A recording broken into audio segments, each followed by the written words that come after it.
from Venezuela, having been living overseas for the last 13 years. I was living in Australia, Melbourne, for the last 12 years, and I came to Hong Kong for my job. My background is an accountant, and I came here to help the company with all the finances and human resources recruitment. And at the moment I changed jobs, so I love Hong Kong, so I'm really happy to be here. So you wanted to stay here and look for a new job? Yes. Okay. So I really tried hard to look for a new job, so it was difficult, but I got it.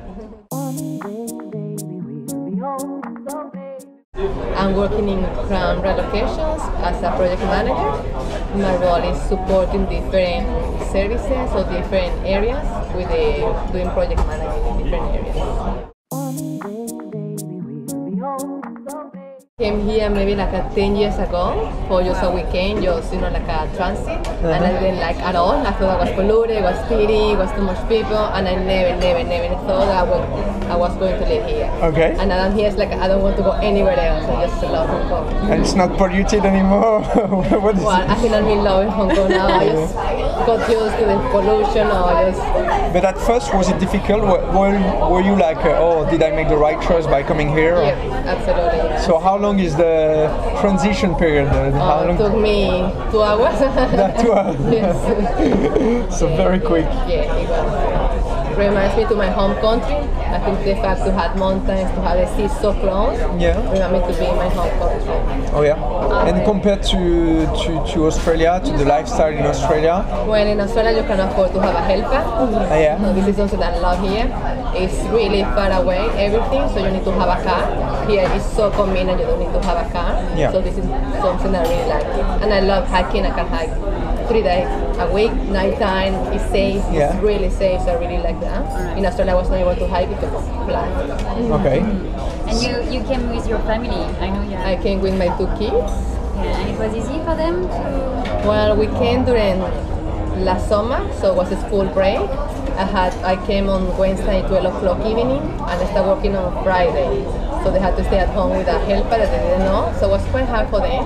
They just text me, I'm bored, I don't know what to do. They didn't have any TV in English, so they had to watch TV. They didn't have any friends.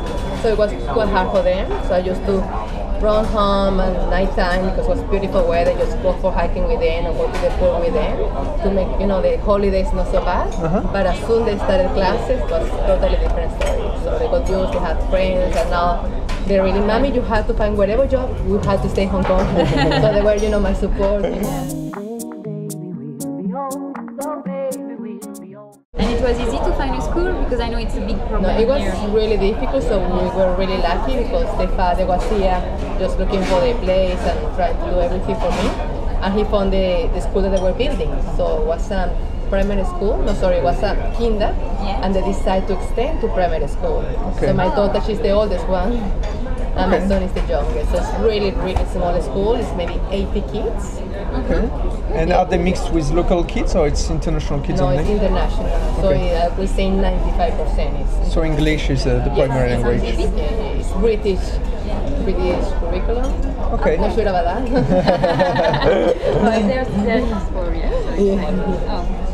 And do they learn to speak Cantonese or? They are learning Mandarin. So my Mandarin. daughter, she's now 10 and she's doing really well. She really likes it. She's good. I tell them if you can speak, Mandarin, Spanish, and English, you can conquer the world. Well, the kid's dad came earlier, so he just found a place. So it was easy for me just to come and love the place. It has an amazing view. Yeah. So at the moment we had to move it because it's quite expensive. So it's really hard to buy something cheaper. Because the rental market in Hong Kong is very pricey. It is. This is something that maybe I don't like about Hong Kong. It's it's really expensive. The accommodation, the school is expensive compared to other countries. It's really expensive. Well, I think you need to do some research before. Have a map. I think it's really important. I was quite lost at the beginning and not really good with direction. But I think know where you're living, what is around you, just to familiarize yourself. Meet people as well is really easy here. So I think that for me, was try to find places how this works, how they, the avenues, the numbers. But once that you understand how this works, it's quite easy. And when you think that meeting people is easy, your friends, your relatives, are they mostly expats, or do you hang out with locals as well? Yes, most of the people are expats. Yeah. I think because we are just 500,000 in Hong Kong, and the population here is 7 million. It's like so easy to talk to people. How long have you been here? And then you just start talking. Business card is like a flash to flash. The networking is amazing. Okay. I have been meeting more people here in a year than in 12 years in Australia. So it's really I did with the web pages, and I was really frustrated because I didn't have Cantonese or Mandarin. All the salaries were local, so were practically half my salary.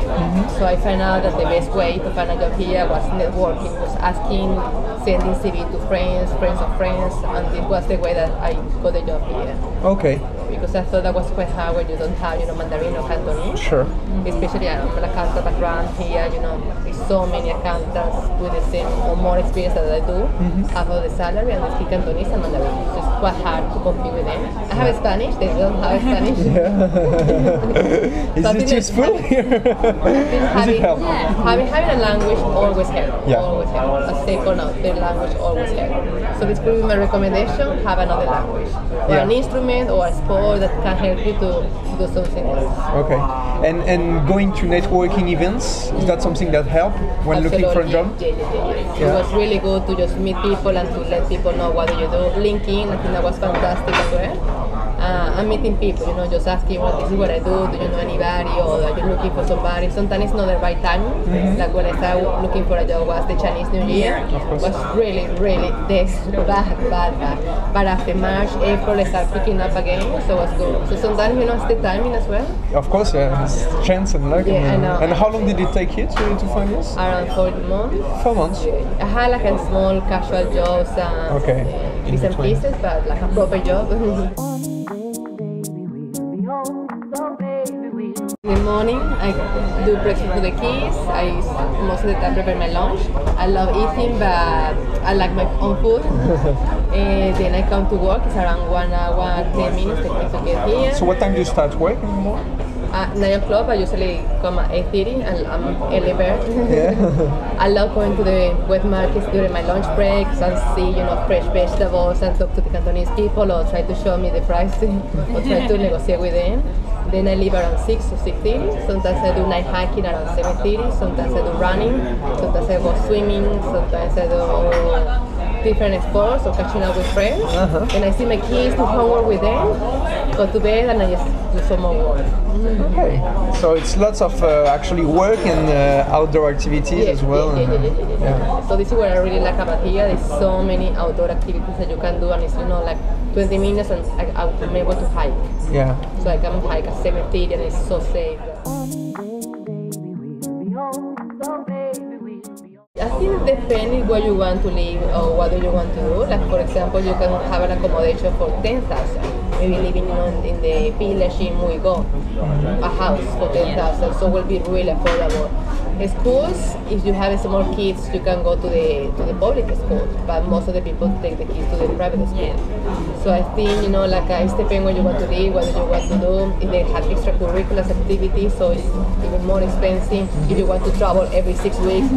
So it's depending on your budget. I think that in Hong Kong you can live really cheap. You can live in a village and pay 10,000 for a house or Saikun, or you can live, in mid-levels paying 120,000 for accommodation. So it depends on your budget, depends what you want to do. But let's say if a family was living overseas and wanted to come to Hong Kong without any job offer, without any expatriate contracts, do you think they could make it with local contracts for the two parents? It will be hard. I think it will be hard because it's quite expensive when you have the kids, but not impossible. Like you can have a good contract depending on your profile, on your curriculum. Yeah. You can have a good contract. But now after it's getting harder and harder, it's a lot of companies who are cutting salaries. So accommodation is going up, the schools going up, fees, but the salaries are going down because companies are asking people, if you want to stay here, you need to take a local salary and you have to compare with the local market. Of course. So it's quite hard.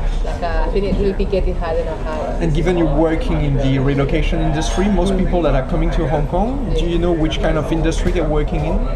Banking. Banking. Yeah. And then, so they are offered contracts overseas, and they're coming to Hong Kong with this contract. Yes.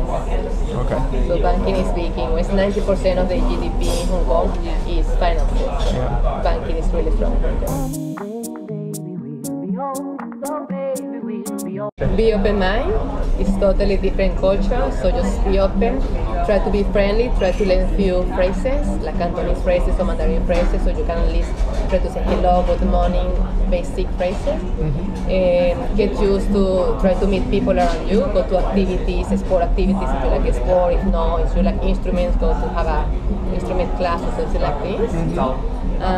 What else? Just go out, just enjoy and just try to be happy wherever you have, and don't compare with your home country. Because sometimes you can get frustrated if you don't have the same thing. That will be my tips.